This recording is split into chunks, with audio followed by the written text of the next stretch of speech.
One of the things I have realized, and many of us have, that if you want something out of life, if you want to change yourself, if you want to acquire something, if there's some goal that you want to reach, that is really not easy as some people will make us feel. That living your dream, changing your behaviors, overcoming negative habits, it's challenging. It's hard. That living alone is just very difficult. And once we begin to come to grips with the fact that living is difficult, life is very challenging. I heard a song once by a guy named Dimples called, "If it ain't one thing, it's another." I say to you, if it ain't one thing, it's 12 others. Always something. You will never ever have a problem-free moment in life. Somebody said, and I like this, that you either in a problem or just left one or headed toward one. Anybody found that to be so? Raise your hand if you know what I'm talking about. I mean, there's always something. So how do we begin to nurture that hunger? What are the characteristics or the qualities of people that are hungry? What will it take for me to get some of the things that I want? And being hungry for those things. Number one, you've got to work on yourself. It's very important that you engage in an ongoing process to develop you. Spend more time on yourself than what you've been spending. It's very important. You owe that to yourself. I was reading a book by Og Mandino called The University of Success. Read one line, gave me a chill. I didn't have to read anything else in the book. He said, many of us never realize our greatness because we become sidetracked by secondary activity. We spread ourselves too thin, don't know how to say no. And we find ourselves doing all kinds of things and never ever have time to do those things that we need to do to work on ourselves. And then there goes a second, there goes another second, there goes another second, and we can't stop and hold time. And before you know it, you wake up one day and you're behind on your dreams and your bills.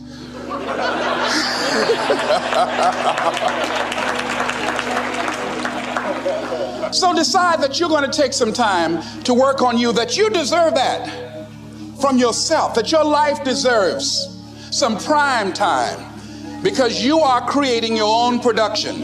As Michael Todd would say, you are the star of your show. You are the director. You're writing the script. And you will determine whether your life is a smash office hit or flop. You determine that. Working on yourself, talking to yourself. That's so very important. Overcoming the negative conversation, that inner dialogue that's going on all the time, even when you don't want it to be there. You can't stop yourself right now from thinking. You can't do it. It's going on. And so learning how to empower yourself, part of doing that is standing up to yourself. You've got to stand up inside yourself sometimes and say, shut up. You've got to do this. I was going to give a presentation, and this voice inside of me saying, you can't do this. You don't have everything it takes. I shut up. I'm behind on my bills, and you're telling me what I can't do. I have got to do it. You'll get scared sometimes. Your mind will go blank on you. Some people you will allow to unnerve you, and you wonder, what's wrong with me? I'm not crazy. That's why you've got to learn to make a conscious, deliberate, determined effort to stand up inside yourself. Working on yourself, watching that inner dialogue, it will determine the quality of your life. I don't believe this. I know this. I've had a challenge of losing weight. I'm walking through the airport, this voice say, why don't you have some M&M peanuts? No!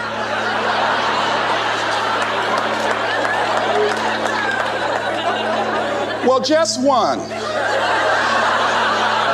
Then after you eat that, you might as well have a Snicker now, you sucker. I mean, it's challenging. My mother fixed a kind of sweet potato pie you can't eat with your shoes on. Have to take your shoes off so you can wiggle your toes. It sticks on my fingers. It says, eat it. One little bite won't hurt. That voice, constantly. Little demons from Colonel Sanders driving my car in there. I had to say, no. I'll diet tomorrow. I saw a skinny man get hit by a truck. Had he had a little bit more weight, he might have lived, you know. Some of you know what I'm talking about. Raise your hand if you know that. That voice is awesome. So you have got to stand up to that voice. When you're working on something you want to achieve, you have got to stand up to that voice. You've got to sell yourself every day on your abilities, on what you're doing, on the goal that you want to reach. You've got to sell yourself every day, every day, every day. According to your level of belief, it will manifest itself in what you're doing. Whatever we have right now, whatever we're demonstrating in our lives, is a result of what we believe subconsciously that we deserve. And part of increasing that belief level is that you have got to convince yourself every day. You've got to sell yourself. I do a lot of training for many corporations, and I conduct sales seminars, and I've heard all kind of guys doing techniques and training people techniques of how to close sales and how to work with and begin to control the sale and how to ask for the close. Let me share something with you. You can learn all the techniques in the world. If you don't believe in yourself, it won't happen for you. I learned all of it. So that's why I do a training called Focus on the Seller. You've got to focus on you. And as you convince you, as you sell yourself every day, every day, every day, you will begin to see a difference in the things that you're doing. Selling yourself on your ability to perform a job, to achieve a certain objective. Telling yourself every day, here I go again. And I got what it takes. This is my day. And nothing out here is going to stop me. And when you go out there in life, say, come over here. Say it again. Well, I'll be back tomorrow. That brings me to the next thing. It takes courage to act. Part of being hungry when you've been defeated, it takes courage to start over again. I used to do door-to-door sales, and I was working with another friend of mine, and door-to-door sales, I mean, it's punishing. It's cruel and unusual punishment. And I was a little boy knocking on the door. Hello, would you like to buy a nice working television set? No money down? No! Bam! They slammed the door in your face. And the friend of mine that was working with me, they slammed the door in his face, and I looked back, and he was going to the car. He said, I can't do this. And he sat down in the car. And he said, you go ahead, I'll be here when you get back. Now, he had a mother and father to take care of him. My mother was ill. I am adopted. I was hungry. I had to go on. I learned something about myself. That when you step into your fears, somebody said, it was Winston Churchill, he said that courage is going from failure to failure without losing enthusiasm. When you step into your fears and continue to push yourself to go on, something happens for you. It will enable you to transcend yourself. I went to the next door. You like to buy a nice working television? No! Bam! Went to the next one. No! Bam! After a while, I no longer took it personal.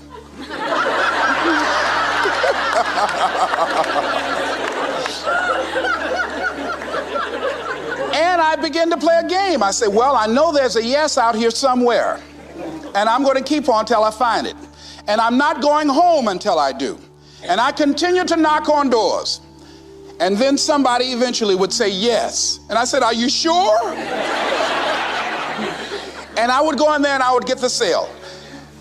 When you have something you want to do, if you don't develop the courage to do that which has been given you to do, and you spend a lot of time going around trying to convince other people or trying to get their approval, what will happen is that you will lose your nerve. And other people will convince you that what you're doing doesn't have any value, and you'll give up on your dream.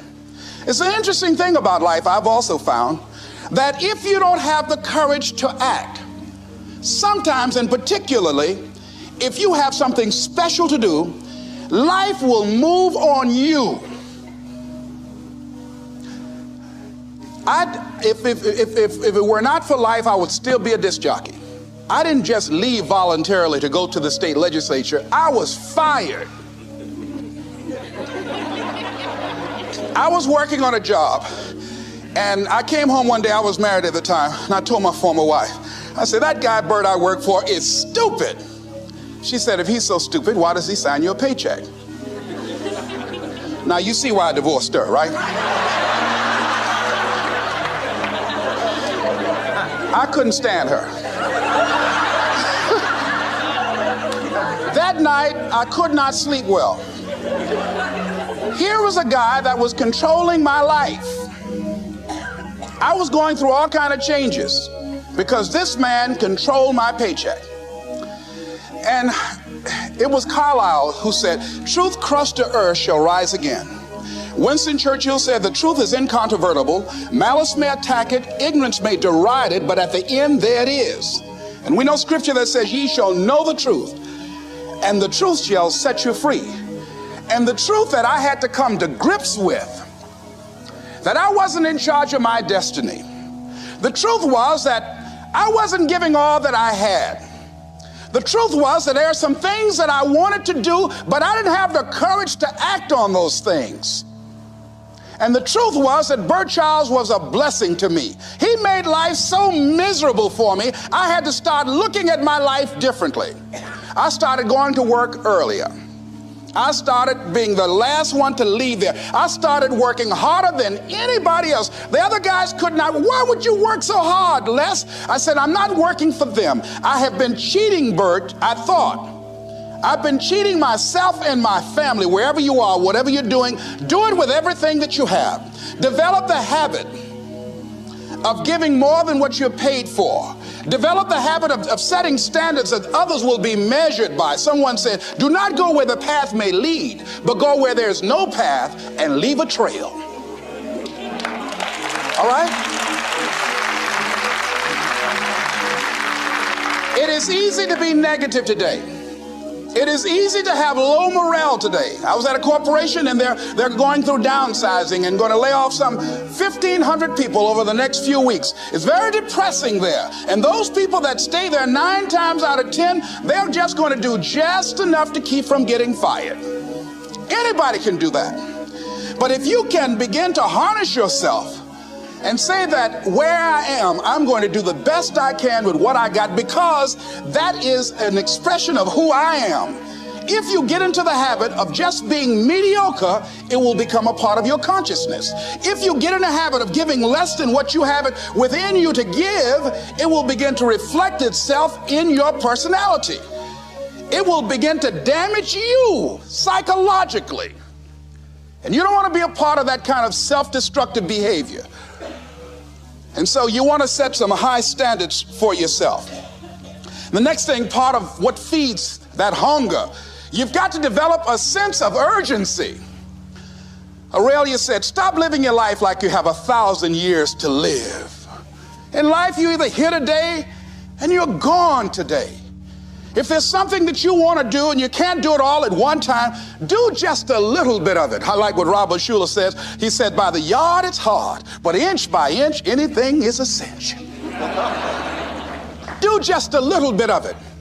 A friend of mine, Bobby Kerr, used to be a roommate. Bobby wanted to go into the area of public relations. He loved working with the public. Young lady he wanted to marry named Clarice. Bobby was a great procrastinator. Pretty soon the job where Bobby worked, they transferred him to another location. He went out to celebrate with the people on that new job site. And Bobby suffered a massive heart attack and died. Bobby didn't drink and didn't smoke, was under 40, and he died. Ask your question, how much time do you have left? How much time do you have left? When you start thinking about that, we don't know. We don't know. Bobby took all the greatness and all of the talent and all of his abilities to his grave with him.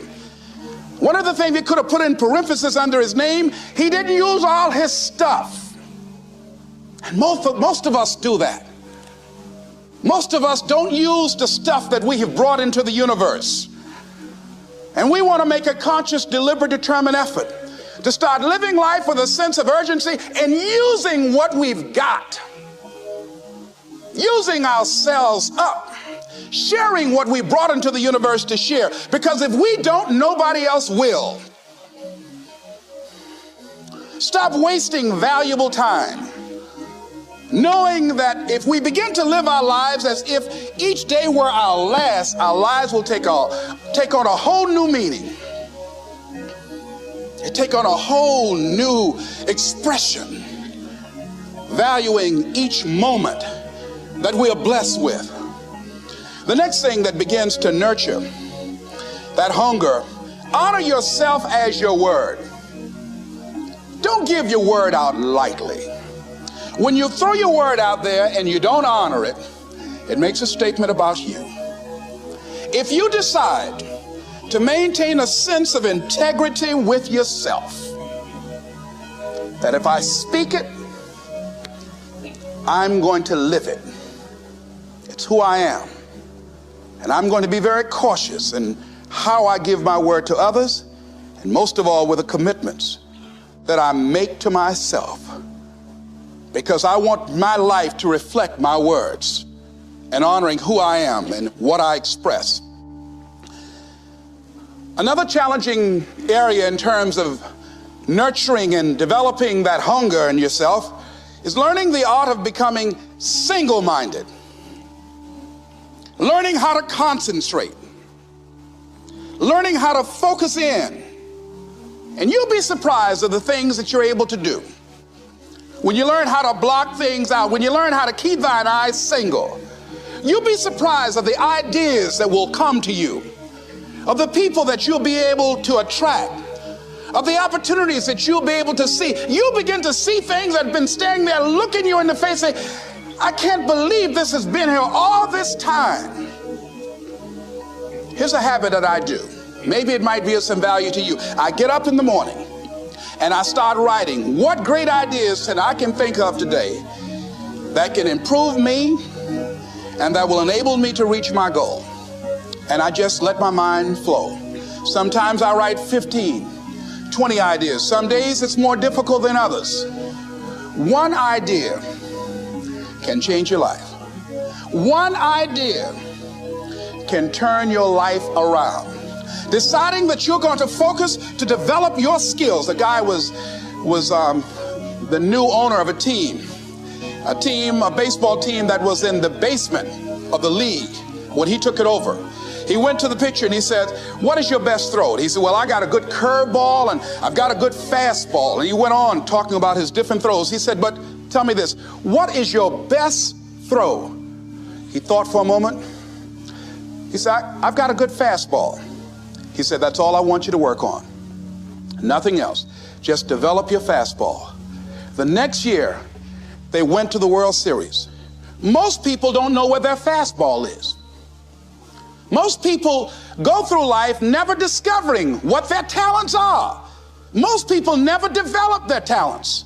They have skills and abilities, but if you don't nurture them, if you don't develop them, they will never serve you. Your gifts can take you many places if you develop your gifts. Most of us don't like to do those things that come easy to us. I've always loved to talk to people. I decided, taking this advice, to develop my skills as a speaker. And my gift has developed and it's taken me many places. You have something that you brought to the universe. And that if you decide that my life deserves my developing this, what I do well, and becoming the best at it and mastering myself and seeing what I have within me, if you decide to drop your buckets where you are and develop your gifts, I grant you, you'll never ever be without. I grant you that your gifts will take you places that will literally amaze you.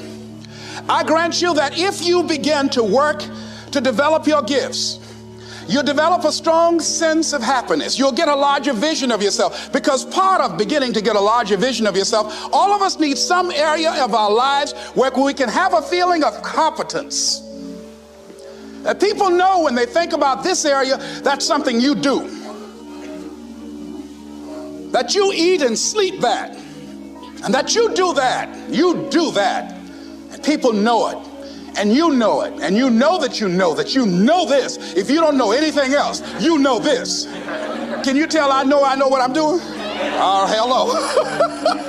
You know this. So you've got to work on it. When other folk are having a good time, you've got to have the strength of character to concentrate, to read, to digest information.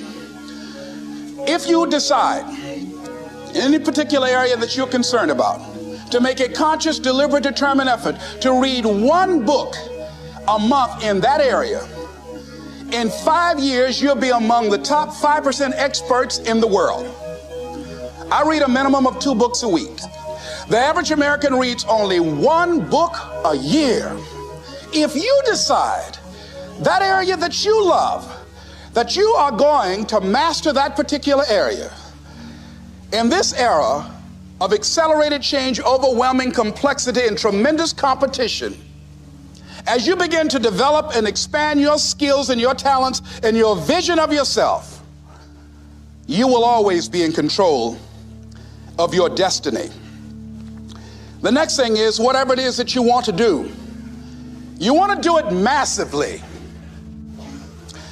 I have a friend who was telling me that his sales were down. I said, well, how many phone calls you make a day? He said, 25. I said, double them. Make 50 or 75 or 100. He said, oh man, that's just too much. I said, what do you mean too much? You behind on your bills? You're talking about too much? You know one way to get back on your feet real quick is to miss 2 car payments? You talking about you're tired? There's no competition out here. Decide that you're going to push yourself. Most people won't do that. Most people give up on themselves easily. You know the human spirit is powerful. There's nothing as powerful. It's hard to kill the human spirit. They asked Benjamin Disraeli, a man who became the head of a country at a time when Jews were not allowed out after 10 o'clock. They said, how did you do it? How did you achieve it against such great odds?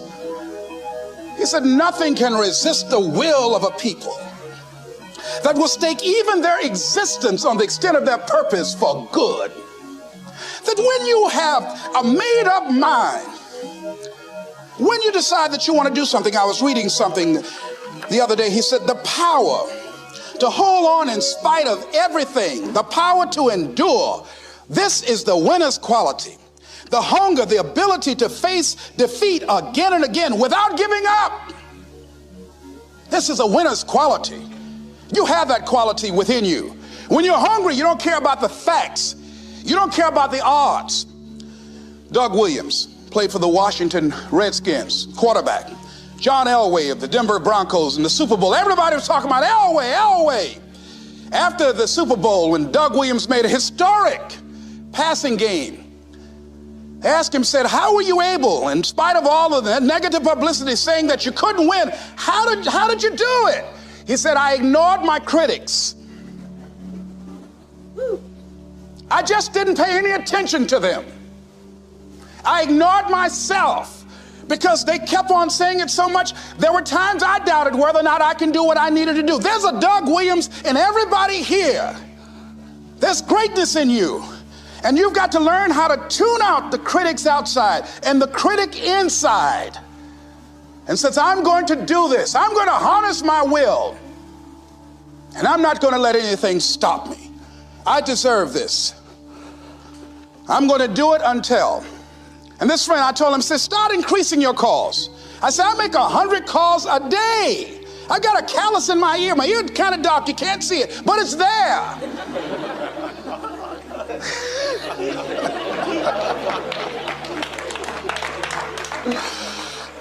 His sales have increased. He's working harder now. The other thing is that if you want something, you have got to be relentless. You've got to learn how to become resourceful. You've got to learn how to become creative. When crises strike in your life, and in the Chinese language, crises mean danger, but it also means opportunity. And this is an opportunity for you to grow. And you've got to be so relentless, regardless of what comes down the pike, that you're always looking for a way to get over, always looking for a way that you can break through, always looking for a way that you can win, always looking for a way that you can strike a telling blow. And pretty soon, I think there's some people watching us in the universe that say, wait, let's call a meeting over here. You know that guy Mustafa? Look at him down there. He won't stop. Just that fool don't know he can't get over. Look here. Why don't we do this? Let him go and let's mess with somebody else. Just let him go on through.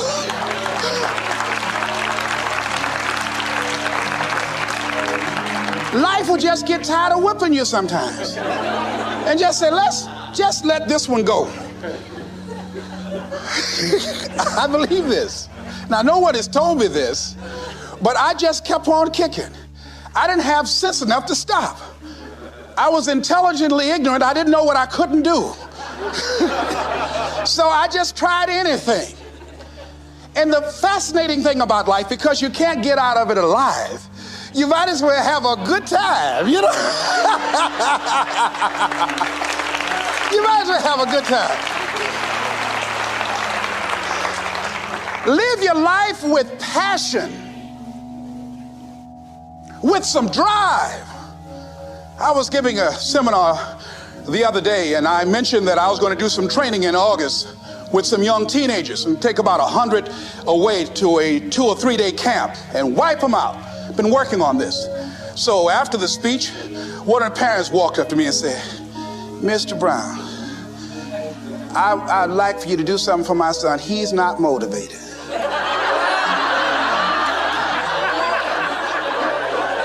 I said, I wonder why.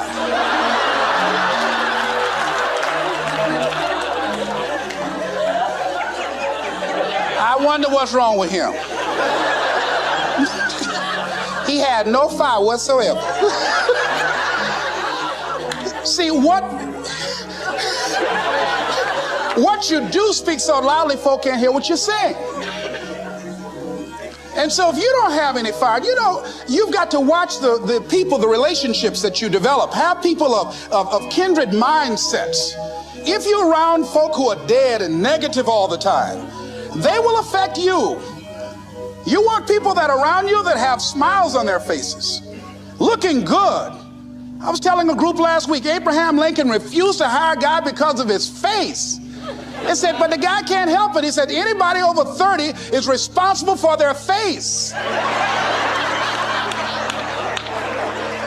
If you have some depressing face looking at you every day, it affects your blood pressure. Keep these dead faces away from you. It's contagious. This is serious. So you've got to watch your countenance, watch your face, have an uplifted expression, watch your body posture. All of these things affect you psychically. You got to be the kind of person that you are fearless. Fearless. Folk leave fearless people alone. There's some people walk through a neighborhood and every dog in the neighborhood would bark at them.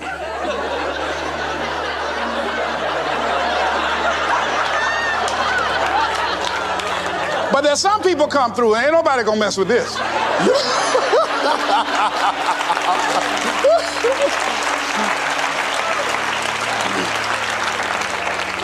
You are unstoppable.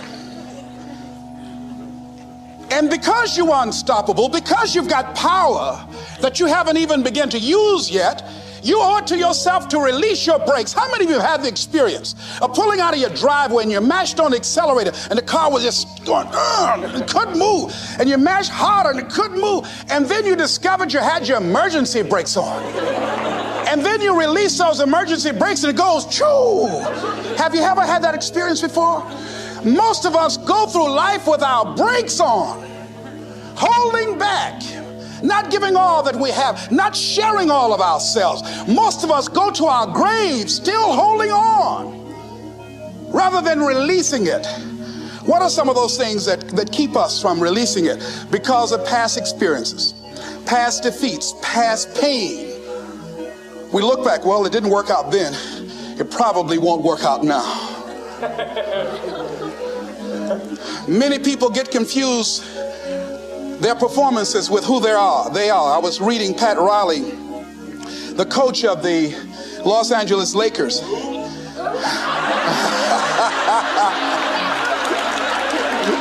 But you're going to like this quote here.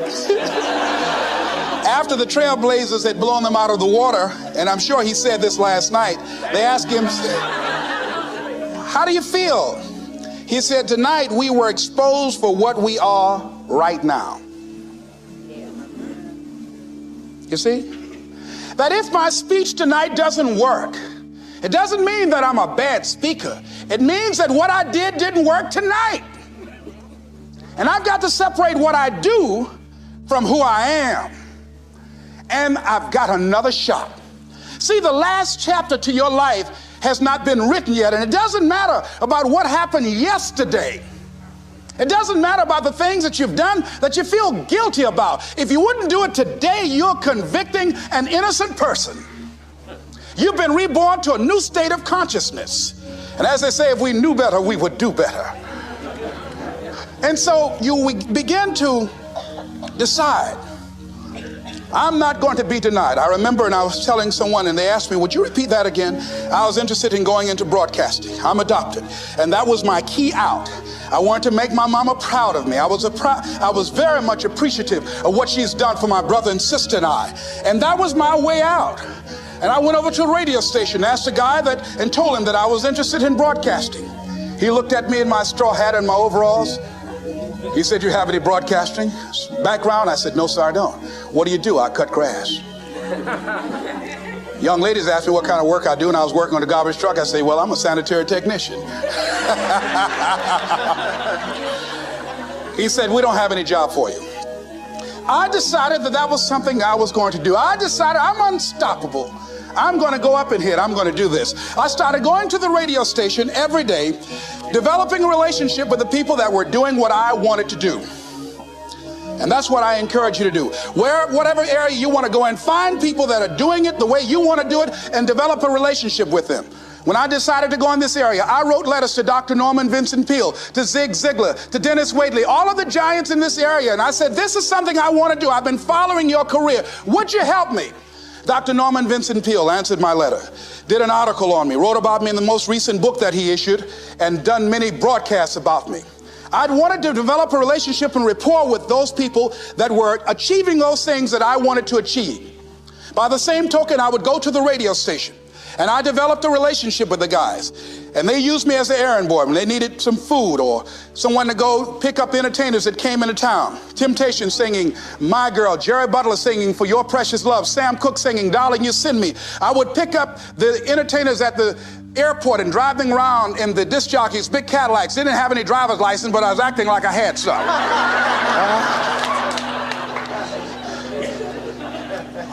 Every day I used to go home and work on my communication skills, developing myself. It was Whitney Young. He said, it's better to be prepared for an opportunity and not have one than to have an opportunity and not be prepared. Start working and developing yourself now and prepare yourself for what it is that you want, because you expect to get it. And when the disc jockeys were in the control room, I would go in and watch them and develop a trust level, and they would let me stay, and I would watch and observe them working the controls. When you want something out of life, don't worry about how you're going to get it. How is none of your business. The most difficult thing it is to hold the vision. It's to hold the vision. So there I was at the radio station. A guy was on the air and he started to drink by the name of Rock. I was outside the window looking at him and watching. Hungry and ready. Saying, drink, Rock, drink. Pretty soon the phone rang. It was the general manager. I said, hello. He said, Les, this is Mr. Klein. I said, I know. He said, Rock can't finish his program. He's slurring his words. I said, I know. Can you work the controls until one of the other disc jockeys come in? Would you call them? I said, yes, sir. I hung the phone up. I said, now he must be thinking I'm crazy. I called my mama and my girlfriend Cassandra, said, y'all come out on the front porch and turn up the radio. I'm about to come on the air.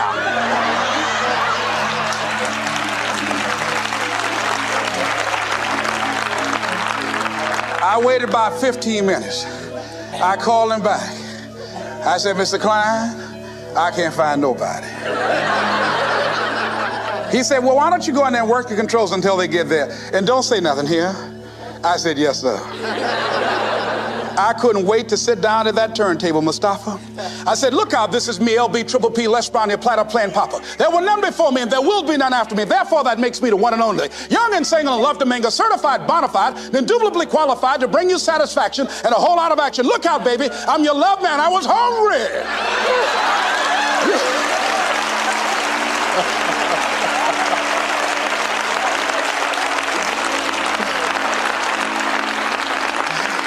Shake somebody's hand on your right and left and say, you've got to be hungry.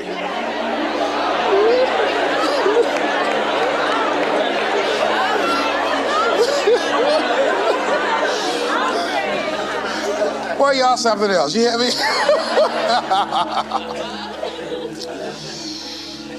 You want to be persistent about what it is that you want to achieve. Alexander Graham Bell said, what this power is, I cannot say. All I know is that it exists, and it becomes available only when a man or a woman is in that state of mind in which he or she knows exactly what he or she wants and is fully determined not to quit until they find it. When our children are learning how to walk, how many times will your baby attempt to walk and fall and you just say, just sit down, don't try anymore, you've fallen 20 times.